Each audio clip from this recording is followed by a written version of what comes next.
All right. So I'm here today with former pro wrestler turned writer, director, actor, and producer Marcus Nel-Jamal Hamm, who recently released his anticipated short film, The Black League of Superheroes, available to watch now through the film's website and YouTube. How are you doing today, Marcus? I'm doing great. How about yourself? I'm doing excellent. Thank you so much for taking the time. I really appreciate it. Oh, no problem, man. I really appreciate being invited. Looking forward to chatting with you, letting you know everything that's going on. That's excellent. I was reading in a past interview, and it says you grew up in Prince George's County. How would the people you knew knew you growing up describe you? Oh, well, I hope they have good things to say. I was recently back home just late, right before we started filming.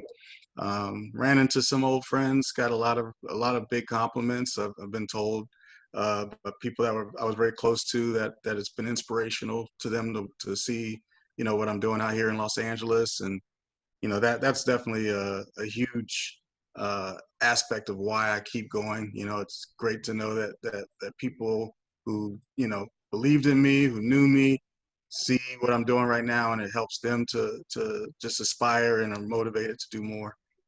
Man, yeah, you're doing some big things. I really enjoyed the Black League of Superheroes film. But I guess Thank before you. you started acting, you were a professional wrestler and Correct. founder of Urban Empire Wrestling, which was, I Correct. guess, an effort to appeal to the young urban demographic with wrestlers off the indie circuit. Can you talk a little bit about that experience? Sure. And it's funny because uh, my breakout into wrestling and into entertainment started in '99. I was part of a TV series called Urban Wrestling Alliance, and I was a part of the tag team called the Black Legion. And when you think about now, I'm got the Black League of Superheroes. uh, but that show lasted about a year. It was in syndication. We filmed it out here in Los Angeles, uh, and it really was inspiring. We that was where that idea came from, and it was actually supported by Russell Simmons, Will Smith, Magic Johnson. It was a huge deal, and it was such a big deal for me. And actually, The Rock's father, Rocky Johnson, was also our trainer. But it was such a big deal to me that when the show didn't move forward, it was being looked at by BET and Fox Sports. But things unfortunately fell through, mainly for financial reasons. And I decided to try to make it happen on my own. And I was actually very close. In 2003, we filmed a pilot, The Legacy Begins, Urban Empire Wrestling. And that pilot actually got the interest of BET as well. And I actually was in talks with them, just as UWA was. And just as UWA, unfortunately, the project wasn't picked up. And that's kind of what launched me to move forward into the acting world, where I ended up on The Wire, its final season, before moving out here to Los Angeles. Wow, man, that's incredible. What was the experience like being on The Wire? That's a great show, one of my favorite shows of all time. Like, probably the greatest show in television, in my opinion. Yeah, that was for me. This was 2006, and The Wires, obviously, again, was on season 5. I actually hadn't been watching it prior to having been cast, and of course, I decided to look at it for research, and I fell in love with the show, whether I was on it or not. I got through seasons 1 through 3 like within like a weekend, and caught up to where we were at that point. Being on the show was incredible. Everything was on location other than the police stations. Of course, those were all filmed in like a studio. But when it came to the gritty scenes that dealt with any kind of criminal element, they always shot on location, and pretty much they gave the entire city of Baltimore a spot on the show. I mean, the number uh, of actual community members who were part of the series rather than actors being flown in from other states was really surprising. And even when I got the casting notice for that, because I hadn't been involved in acting up to that point, I was almost one of the few people remaining that hadn't already been on the show. And the casting notice actually said, "We're looking for someone who has not, in big bold letters, been on this show already," because everyone had some type of role. So it was really cool to, once I got there, to realize that my role was, although I didn't have lines, it was a big part of a send-off. You know, we basically represented the team that was responsible for taking down Marlowe, and we also represented the future of what would potentially be happening if we move forward with that series. We were kind of like the fresh blood of the police force, and you know, it was always my hope that the show was going to in some way continue, whether it was a feature film or you know just gets picked up for more episodes. Speaking about police, your film, The Black League of Superheroes, it deals with, the idea of like, systemic police racism. I watched it this morning with my 3-year-old son, and we were blown away. It was a great bonding experience for both of us. Being a long comic book fan, it isn't enough racial diversity in superhero films. It's a world filled with a lot of whitewashing. I think your film was the first time I've seen Superman depicted as a person of color. Could you talk a little bit about what inspires you to create this film? Oh, it's actually, I'm glad you mentioned Superman because that was the inspiration that led to this film being made. This is actually part two. Part one is titled Black Son of Krypton, which is next on my list to film. I actually wrote that script back in 2017, and it really was answer to the question of what if Superman were black. And I never intended for that character to represent the same Superman that we grew up watching. My story has always been that there's a two Kryptonians who landed on Earth in the 1940s and 1950s, and you know there's a dynamic between those two and what they experienced being an alien of these two different complexions on a planet that's still so primitive that we you know find ourselves looking at race in the way that we do. So that film is going to take us all the way back to those early beginnings and bring us all the way to the moments right before you see him appear in the Black League of Superheroes. When it comes to the concept behind like the police brutality and racial injustice that we experience, this film was directly inspired by the events of 2020 with George Floyd and Ahmaud Arbery. Ahmaud Arbery, I think, was pivotal. That story and that seeing that footage still affects me to this day. I get a little worked up even just thinking about it. Um, but it's unfortunate that it just represents something that's I mean it's basically its own pandemic what we're seeing, and it's happening all over the country, and it's not being addressed. And the police force has been very disappointing in how they respond because they deny, they kind of gaslight, and you know instead of just having a very upfront bold statement made about any racial injustice within police forces, there's that whole back the blue conversation where they kind of make it seem like they're the ones that are being targeted or they're the ones who are the victims, and you know that just doesn't fly.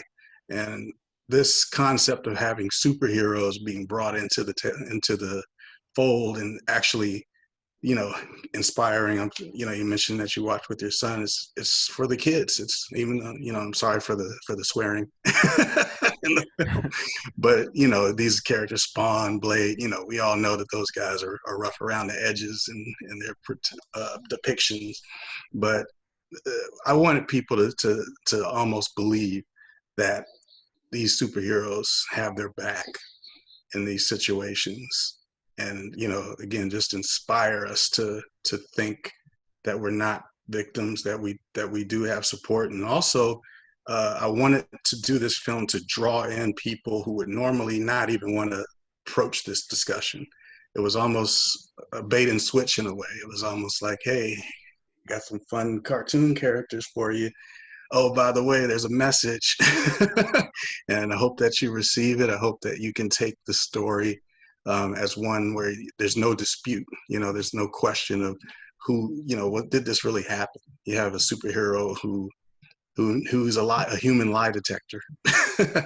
And if you no longer can question, did this happen? Now the question for the person watching is, you know, what's the proper response to that?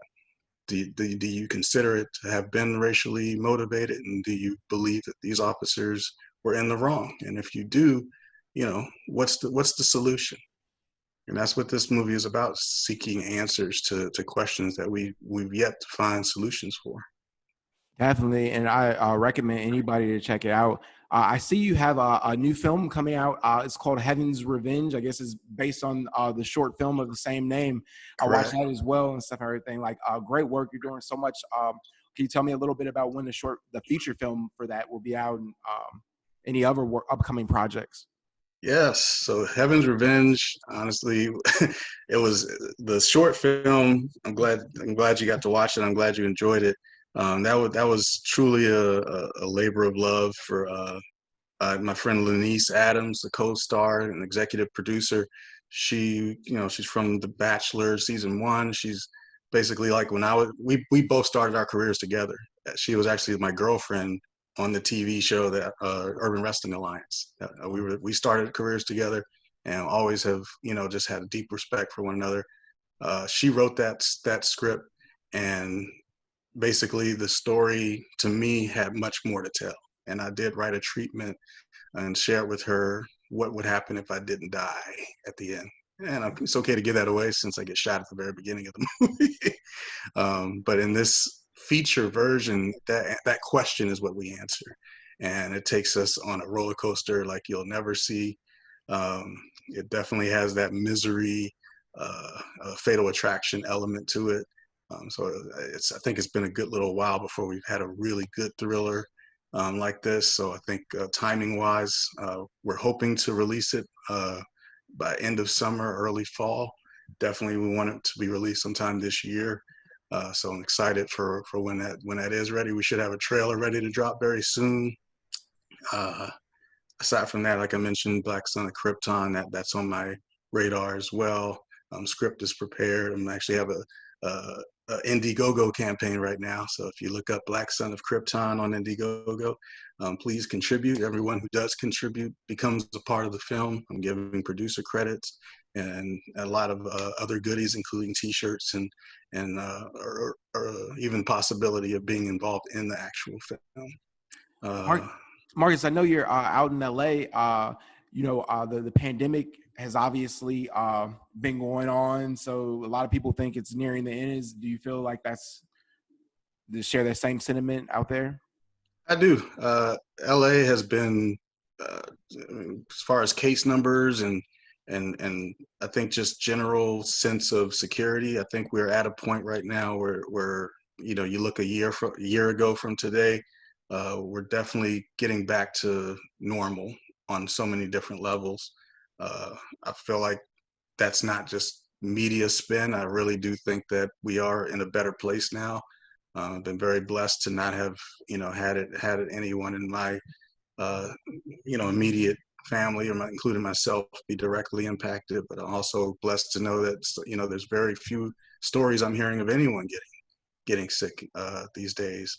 And yeah, things are opening back up. We're actually going to be screening the Black League of Superheroes at Indie Night Festival on Saturday, June 12th. This is their first screening since the pandemic, and it'll be my first time going to a movie theater since the shutdown as well. And yeah, I think people are definitely excited to start doing things like that, and still taking proper safety measures, but I do think that LA is getting back to normal.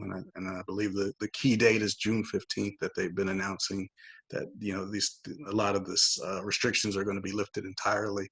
But I think, of course, we all got to still err on the side of caution. There are still variants out there, and we all still have to, make sure that we're being safe. For sure. Thank you, Marcus Nel-Jamal Hamm. I appreciate you for taking the time. Um, any upcoming projects and stuff that you want to plug? Just the Heaven's Revenge, of course. Just keep your eyes out for that, and we're looking forward to come out really soon. Um, Again, Black Son of Krypton. You'll start hearing more and more about that as we get closer in the year. Definitely go to that Indiegogo campaign. That's what I'm working on right now. And there's another project that I'm just going to say is in relation to Black League of Superheroes that's going to take it to a whole nother level. Much more to share on that once we kind of get through the early stages of development. But look out for that. It's going to be a feature film. Definitely will. Thank you so much for your time. Oh, thank you so much.